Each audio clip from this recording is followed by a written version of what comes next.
Welcome to chess, ladies and gentlemen. I appreciate you guys stopping by, taking a look at my video.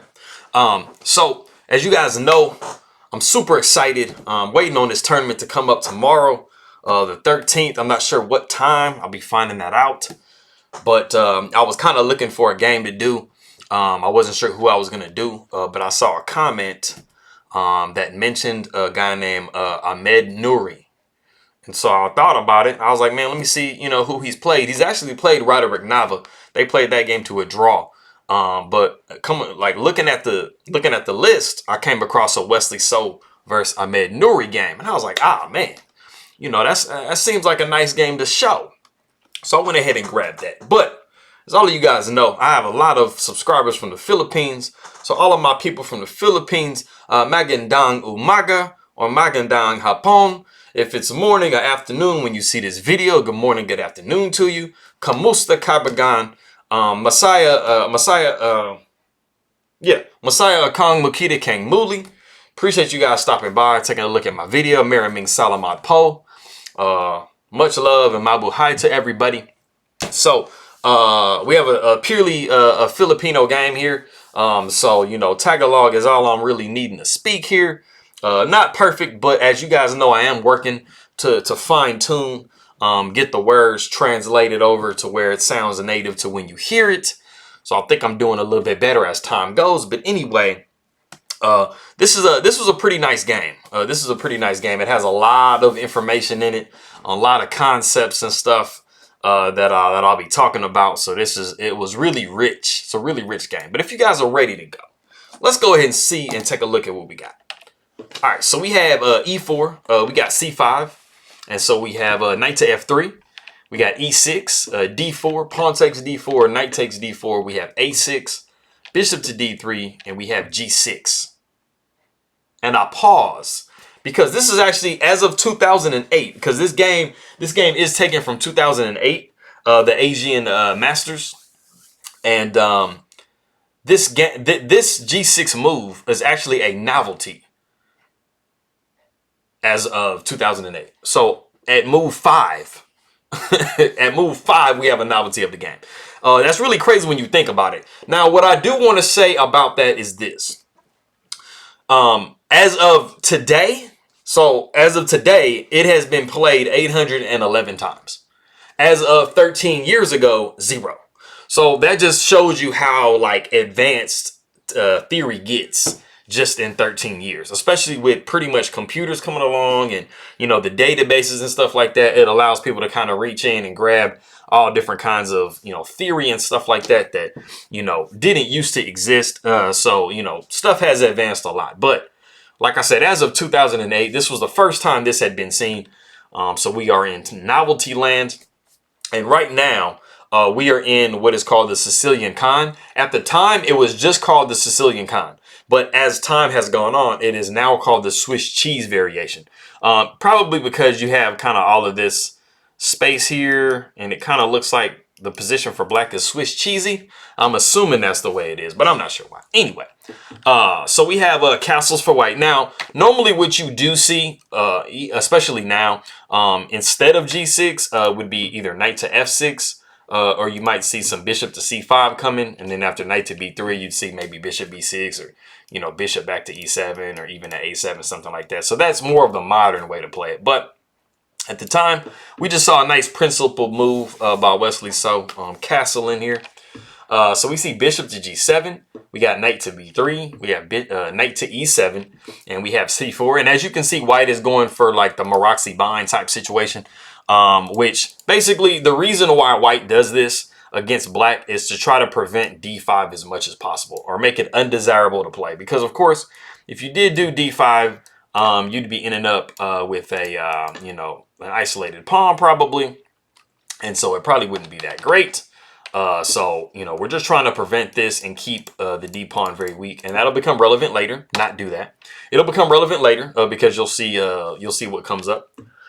So we see knight B to C6. We have knight to C3. We have castles by black. We have bishop back to E2. Now, that wasn't my favorite move when I looked at the game, because it doesn't really, it somewhat kind of wastes the tempo a little bit.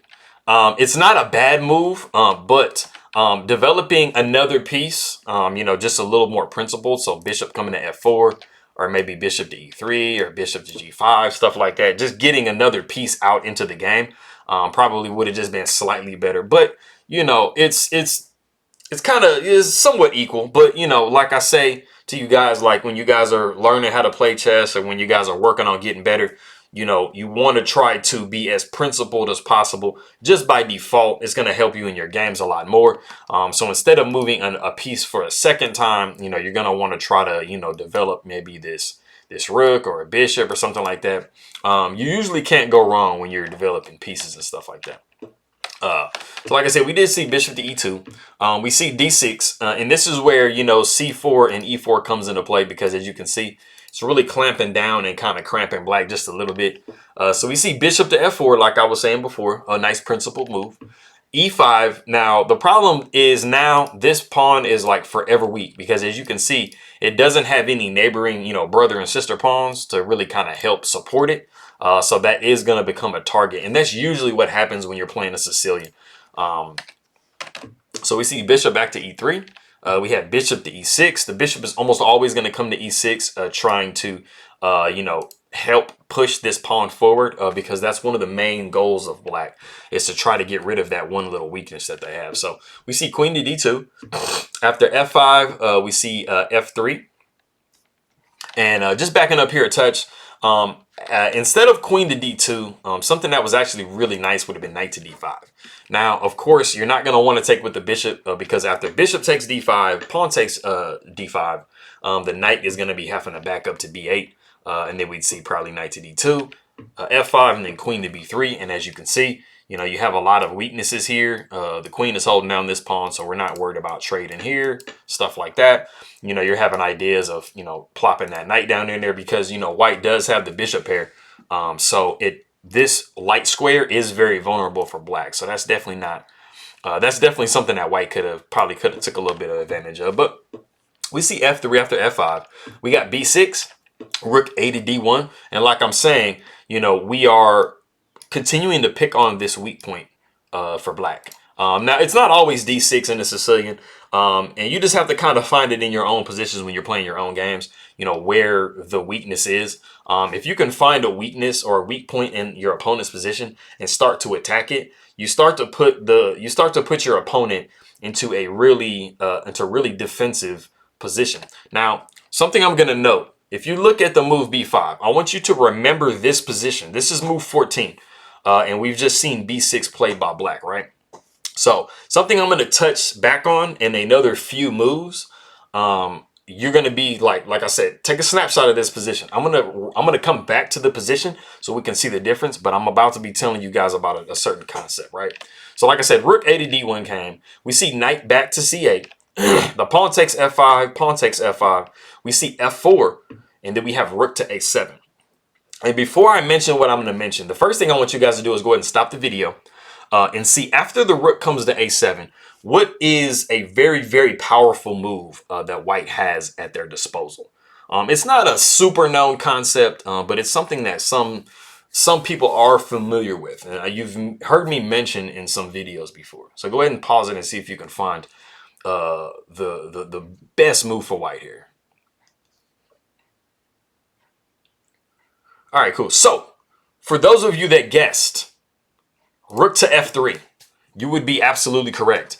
This is a very, very strong move, and it is what we call a rook lift. Usually when you're pushing your h pawns or your a pawns or some type of pawn forward to where you can create space for a rook to come up to basically the 3rd rank or the 6th rank, is what's called a rook lift. What you're trying to do is you're trying to lift the rook up and kind of swing it over in front of these pawns. You can be targeting, one of these, you're basically targeting one of the pawns in front of the king. So, you're either trying to get it to where you can kind of pin this bishop down or kind of, threaten some checkmate stuff over here. So the rook lift is very powerful. And it's really interesting that Wesley So actually didn't play that in the game. What was played in the game was actually queen down to e1.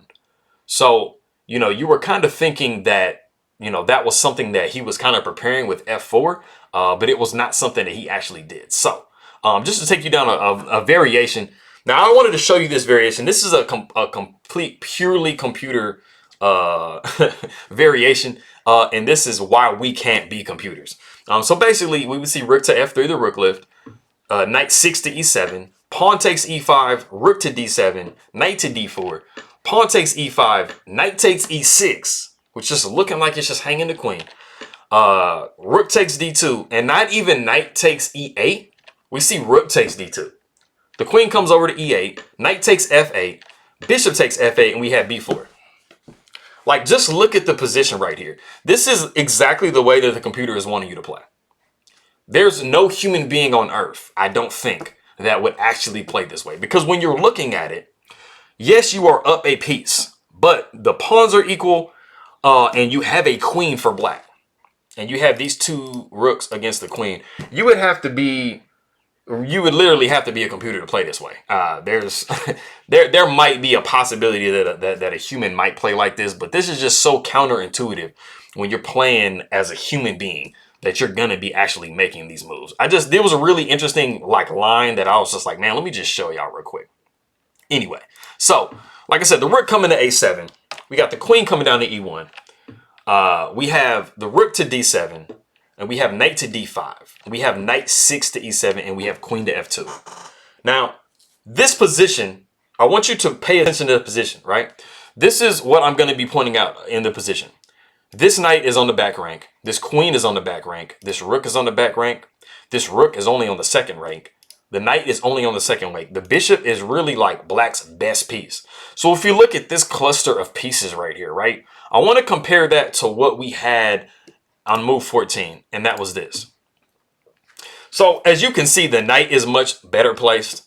This knight is much better placed. The bishop is okay. You look like you can be starting to maybe make some pushes and stuff. The queen looks like it might be able to come out, right? Now, the concept that I wanted to talk to you guys about is initiative. Now, a lot of you guys have played chess. You guys are familiar with the game and stuff like that. And everybody has won some chess games. Like, everybody's lost some chess games, right? So usually when you start the game out, you feel kind of that battle back and forth, right? And then at some point, you start to feel, the position going, more like you're kind of imposing your will upon your opponent, right? And you're starting to push your opponent back, or you're starting to make your opponent make defensive moves.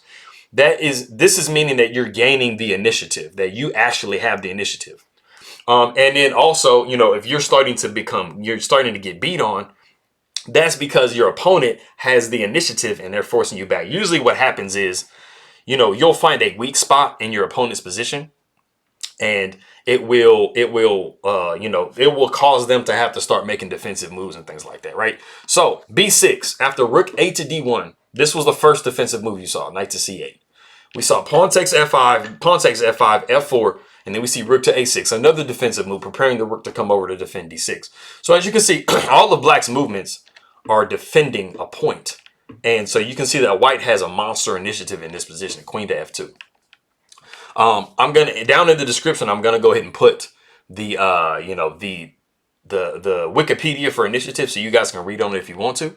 But getting back through, we see bishop takes d5, pawn takes d5. We see b5. We got pawn takes f5, or pawn takes e5. Bishop takes e5. We see knight to d4. We can't let the knight survive because the knight is going to be coming into this square. We can't allow that. So the bishop takes d4. Bishop takes d4. We see knight to g6.